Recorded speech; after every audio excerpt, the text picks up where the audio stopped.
Hi, let's try this question. A circuit is connected with resistors in series and parallel, with resistances as shown below. Find the combined resistance of this circuit. You can see the circuit on your screen, and we're going to use our lessons on effective resistance to solve for the total effective resistance of this circuit. First, let's start with this section here. I'm going to call the effective resistance in this part R4. So because this is in parallel, 1 over R4 is equal to 1 over 4 plus 1 over 4, which gives us 2 over 4. And what we'll have is R4 is therefore equal to 4 over 2, and R4 is equal to 2 ohms. All right? Now we expand our calculation to this place. We trace it that way. So since we know this is R4, now let's say the total resistance of this section here is R3. Okay, I'm just going to call it R3 because this part here and this part here are in series, so we just sum them up. So R3 is equal to 6 ohms plus what we got here is 2 ohms. So R3 is equal to 8 ohms. Okay? All right, so let's go to another page here. Okay, so we already know that this whole section here is equal to 8 ohms. All right, now this part here is in parallel with this other part here. So I'm going to call the total effective part here as R2. Since they are in parallel, 1 over R2 is equal to 1 over 8 plus 1 over 10, which is equal to 9 over 40. Therefore, R2 is equal to 40 over 9 ohms. All right, so we know that the total resistance for this whole bit here is now equal to 40 over 9 ohms. And now this bit and this bit and this one are in series. So we just sum them up. So the total resistance at this point, in this circuit, the total resistance is 5 ohms plus 3 ohms plus 40 over 9 ohms. And what that gives us is the total resistance here is equal to 12.4 ohms. All right, that is the sum of all these. So what we did, you saw we're building from this farthest part and kept going till we got the effective resistance of the entire circuit. So try that on your own and follow the steps and see if you get the same answer. See you soon.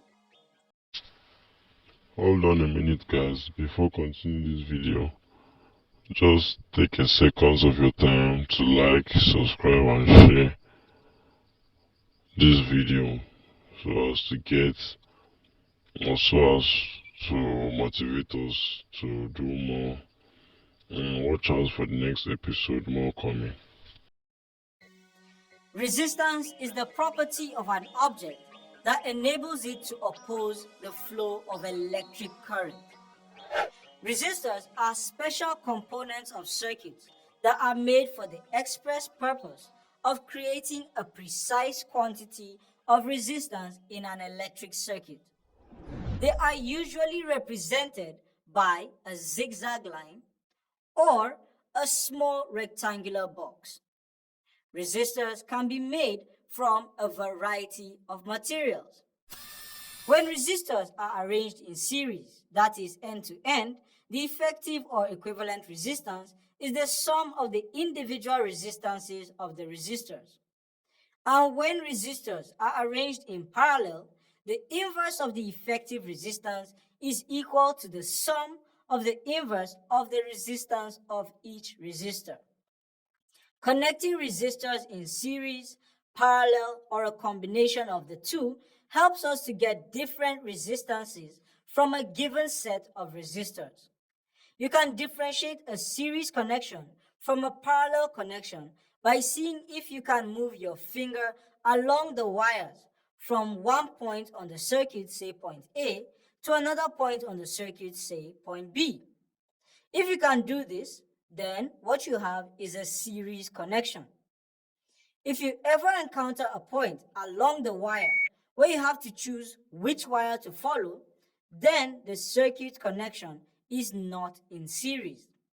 If each circuit element provides an alternative path between the same points A and B, the circuit elements are said to be in parallel.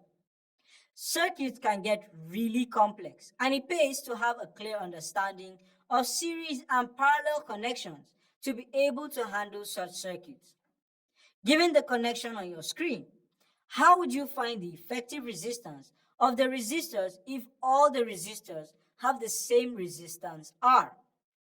We will do our tracings and calculations by looking at the most isolated bite-sized chunks of the circuit, starting with the highlighted portion on your screen. Notice that you can trace the part of the circuit highlighted along a single straight wire without having to think of alternative paths. This means the resistors are in series, and the effective resistance for the resistors can be gotten by summing them up. We can then use the effective resistance to replace the three resistors in series. This is the resistor in another color on your screen. Next, we take the highlighted block. Notice that you cannot go through the resistors in a single straight path without thinking of choosing between alternative paths. Therefore, the circuit elements are in a parallel connection. We can now replace these two resistors with one resistor that is of equivalent resistance to the highlighted resistors. Looking at the highlighted part of the circuit, you will notice that the circuit elements are in a series connection. This means they can be replaced by an equivalent resistance equal to the sum of their individual resistances. This simplifies to what we have on the screen. The highlighted part is in a parallel connection, so we can get the equivalent resistance by using our formula for resistors in parallel. And finally, we have three circuit elements which are in series. So we get the equivalent resistance of the whole circuit by adding these three resistances together. And that is how you get the equivalent resistance between two given points in a circuit. Bye for now. Hi! In our lessons on calculating the effective resistance of a group of resistors, we said resistors can be arranged in series or in parallel. When resistors are arranged in series, the effective resistance is the sum of the individual resistances of the resistors. And when resistors are arranged in parallel, the inverse of the effective resistance is equal to the sum of the inverse of the resistance of each resistor. A cell has a definite EMF, which is determined by its electrochemical properties.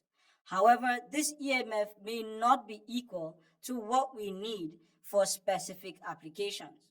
To get the needed potential difference, we can arrange several cells of the type we've chosen such that their combined EMF is equal to the desired potential difference. Just like in resistors, cells can be arranged in series or in parallel. In a series arrangement of cells, the total EMF of the cells is equal to the sum of the individual EMF of each cell. That is, if we have three cells with EMFs E1, E2, E3 respectively, the total EMF is equal to E1 plus E2 plus E3. If these cells were arranged in parallel and they all had an EMF equal to E, the net EMF is equal to E. This is because all the positive terminals are joined to point A and thus have the same potential there. Also, the negative terminals are joined to point B and will thus have the same potential there. This means the potential difference between points A and B for the parallel arrangement will be the same as the potential difference for any of the individual cells.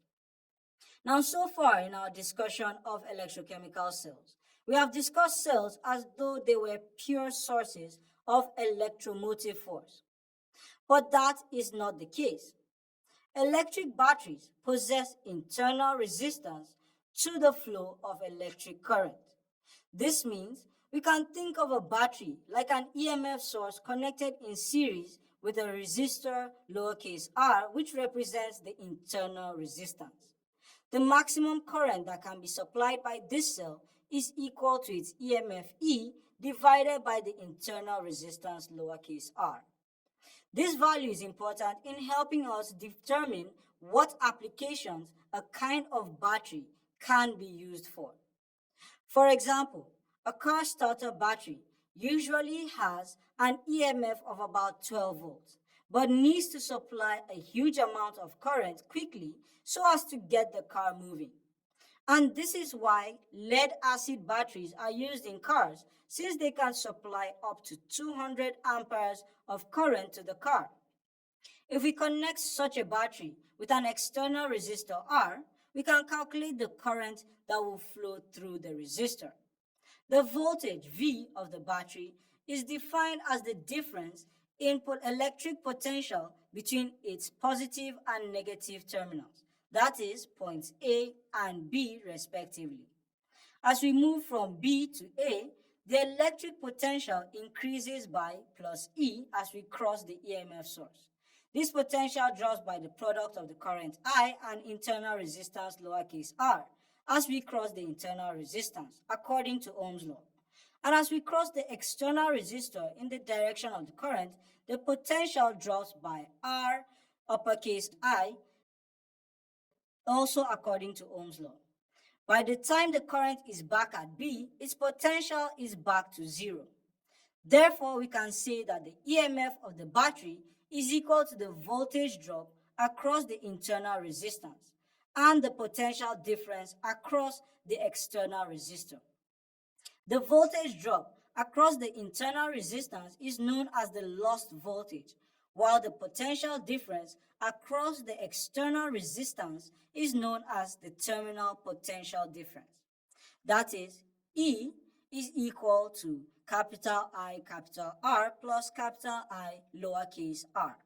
Factorizing I, this is equal to I bracket open uppercase R plus lowercase r bracket closed. Making I the subject of the formula, we have I equals to E divided by the sum of uppercase and lowercase r. This is the real value of the current flowing in a circuit with a cell of internal resistance lowercase r and external resistance uppercase r. To see this in action, why don't you check out our solved problems on series and parallel arrangements of cells. Keep learning. Welcome. Let's take this question. If a cell can supply currents of 0.8 amperes and 0.4 amperes through a 3 ohm and 7 ohm resistor respectively, calculate the internal resistance of the cell. The two circuits are shown below, and you can see the same cell is supplying 0.8 amperes and 0.4 amperes in two different cells. Okay, and from our lesson on internal resistance, we know that the current in each circuit is equal to the EMF of the cell divided by the sum of the external and internal resistors. Okay, so what's going to happen here? So from circuit 1, what this means in the first one, what we'll have is I, the current here is 0.8, is equal to, we don't know E, let's just leave that there. We know the external resistance, so that is 3 plus R. Okay, from the second one, what that will give us is, this is 0.4 is equal to, we don't know E, and then we know this is 7 plus R. Okay, so from equation 1,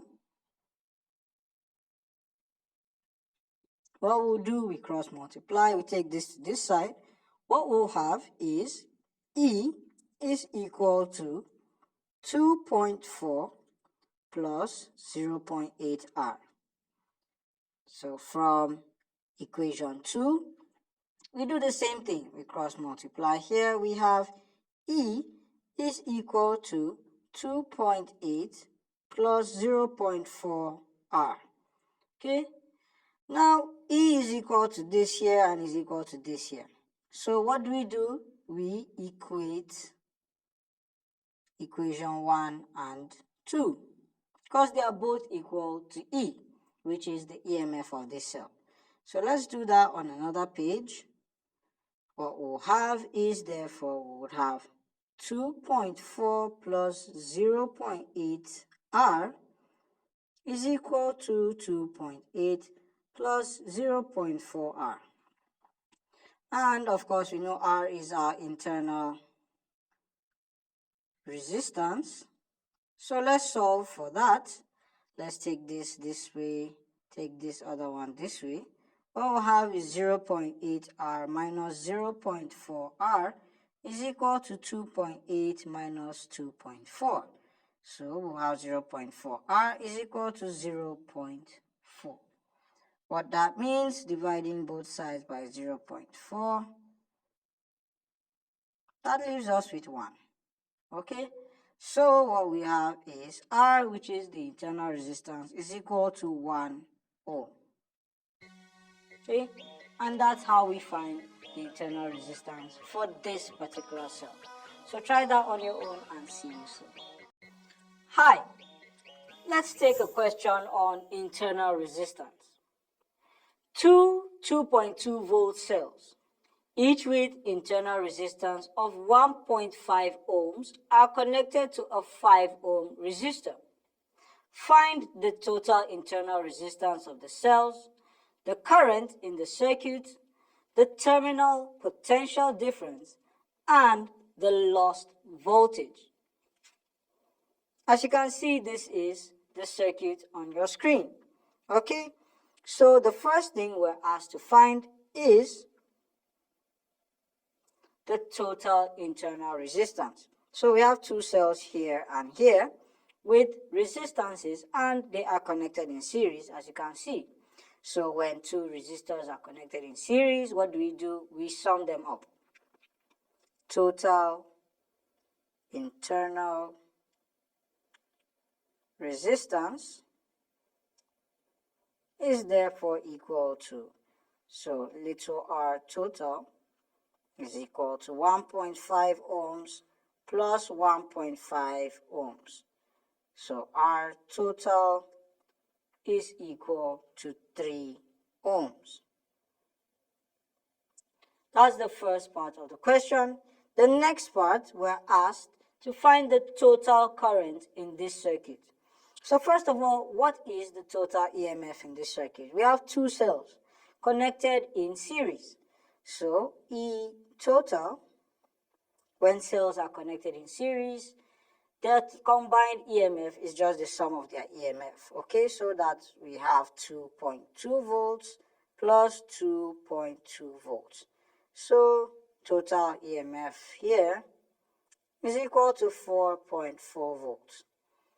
But what we are looking for is the current in the circuit. Now we remember from Ohm's law that total potential difference is equal to current times R. So now that we have our EMF and we have both external and internal resistors, so what we'll have here is this is equal to current, and this resistance is expanded to include both external and internal resistance. So we have the total E, we're looking for this. The current, if we make it the subject of the formula, will be total EMF over the sum of external and internal resistance. So take note of this and let's apply this. We'll plug in the values on the next page. Okay? Alright, so we're still looking for the current in this circuit. What is E? We calculated that to be 4.4 volts. The external resistance is here, that is 5, and the total internal resistance here is 3. So what we have is 4.4 divided by 8, which gives us the current in this circuit to be 0.55 amps.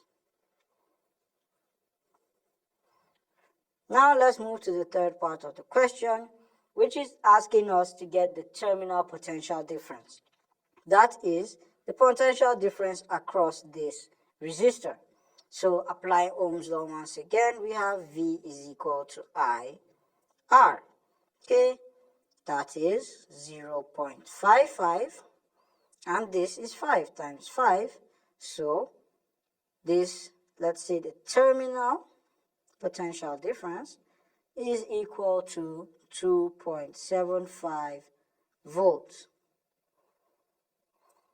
Now the last part of the question says we want the lost voltage. That's the lost voltage overcoming this internal resistance. Okay, so V is equal to I times internal resistance here. All right, so that is 0.55 again. And what is the total internal resistance there? Is 3. So V lost is now equal to 1.65 volts. And with that, we're able to find the total current and the terminal potential difference, the lost voltage, and we're able to find all this just from using applications of Ohm's law. So try using those same applications of Ohm's law and see if you can get the same thing. See you in the next lesson. Hi, let's take another question on internal resistance. 3 cells each with an electromotive force of 6 volts and an internal resistance of 2 ohms are connected to a 5 ohm resistor, a 3 ohm resistor, and 3 1 ohm resistors as shown on your screen. First, find the current passing through the circuit and then find the total voltage lost due to internal resistance. Okay, so this is the circuit that we're trying to find all these things, and we're trying to find first of all the current flowing in this circuit. So what's going to happen? First, let us find the total internal resistance. What we have, we're asking to find the current. Okay, first thing, let's find the total internal resistance. So this is going to be R total, okay, is going to be, see, this part is in series and this part is in parallel. So this is going to be 2 plus 1 over 2 plus 1 over 2, which is now 2 plus this 1 over 1, which is 2 plus 1, which is 3 ohms. That's the total internal resistance here, which is this plus this and that, the effective internal resistance. Now let's go to another page for the other parts. Okay, so we know the total internal resistance here is 3 ohms, right? Now what is the effective resistance here? Let's just say this is, because this is between D and C, so we're going to call that RDC, is going to be equal to 1 over 1 plus 1 over 1 plus 1 over 1, which will now tell us RDC is equal to 1 over 3 ohms. Okay, then we can now find the total resistance of this circuit. So our total will be equal to the resistance between A and B, between B and C, between C and D, and between A and D. Okay, Alright, so total resistance in this circuit is going to be equal to this here is 3 ohms, this here is 5, this part is 1 over 3, this part is 3. Alright, so the total resistance of our circuit is equal to 1 over 3 ohms. What about the total EMF? We know that for this section here, when we have two cells connected in parallel, what happens is the current can follow, the potential difference can follow either way. And when they're in parallel, that means the effective potential difference is the EMF of either cell. So that means for this section here, that means this is 6 and this is also 6. So total EMF is going to be 6 volts plus 6 volts, which is equal to 12 volts. Alright? Now we now know the total EMF and the total resistance. So we can now find the current. So what we have here is the current I is going to be equal to E total over R total, which is equal to 12 over 1 over 3. Alright, what is the final answer here? Let's just put that on a clean page. What we have is I is equal to 12 divided by 1 over 3. So we have our current in this circuit to be equal to 1.06 amperes. So that's the first part of the question answered. The second part is much easier. Now that we know the current flowing in the circuit, what is the lost voltage overcoming these internal resistances? Alright, so what we're going to have V lost is equal to I times the total internal resistances. So the lost voltage is equal to 1.06. What is the total internal resistance? That was given as 3. So what we have is lost voltage is equal to 3.18 volts. And with that, we're able to find total internal resistance, total EMF. We're able to find the current and even the lost voltage in this circuit. So try that on your own and I'll see you soon.